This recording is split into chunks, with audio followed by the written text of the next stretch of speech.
We're going to begin with breaking news and a major milestone in the race to finally end the coronavirus pandemic. Tonight, Pfizer is now the first company to apply for emergency authorization of its COVID-19 vaccine, setting off a sprint by scientists at the FDA to approve it. CBS News has learned that could come as early as the second week of December. And while a vaccine could be the light at the end of the tunnel, experts warn with new infections growing exponentially tonight, Americans should expect a lot more darkness ahead. As we come on the air, more than 2,000 Americans have been reported dead because of the virus.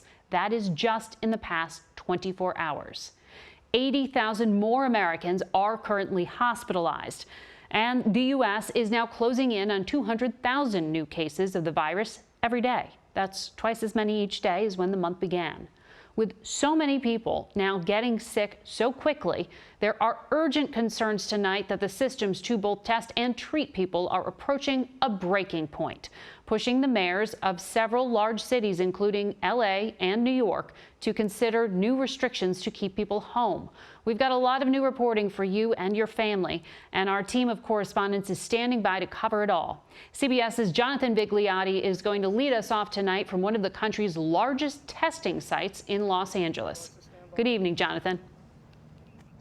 Margaret, good evening. Nearly 10,000 people a day are coming here to Dodger Stadium, waiting in long lines to get tested. Many plan on traveling for Thanksgiving. As this nation braces for a possible super spreader holiday, there is a breakthrough in vaccines. Millions could be available by Christmas. This is a historic day.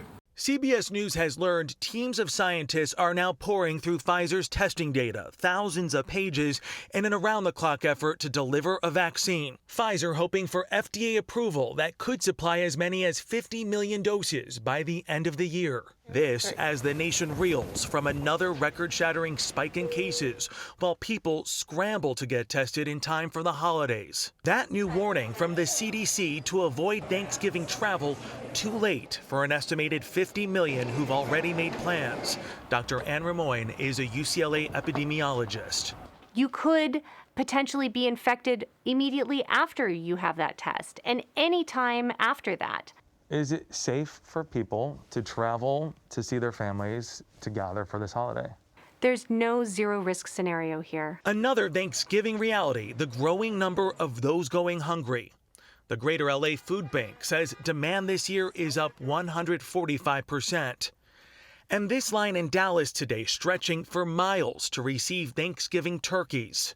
A gruesome sign of the times in El Paso, where so many have died, the county now posting job openings for morgue attendants. In Oregon, they're setting daily records, not just for COVID cases, but also hospitalizations and deaths. Hard-hit North Dakota now getting 60 Air Force nurses to help relieve exhausted workers. The state now with one of the highest daily COVID death tolls per capita, not just in the nation, but in the world. Are we going to be able to keep up this pace, or when will staff not have energy anymore? And in Wisconsin, the supervisor of a COVID ward describing the unrelenting stress. At the end of the day, I would go home and go straight to the shower. Part of this was to protect myself and my family, but the other part was so I could go cry in the shower and finally release for the day. Here in LA tonight, a curfew goes into effect at 10 p.m. If cases can't be contained, a lockdown could be ordered by Sunday. Margaret? Jonathan, thank you.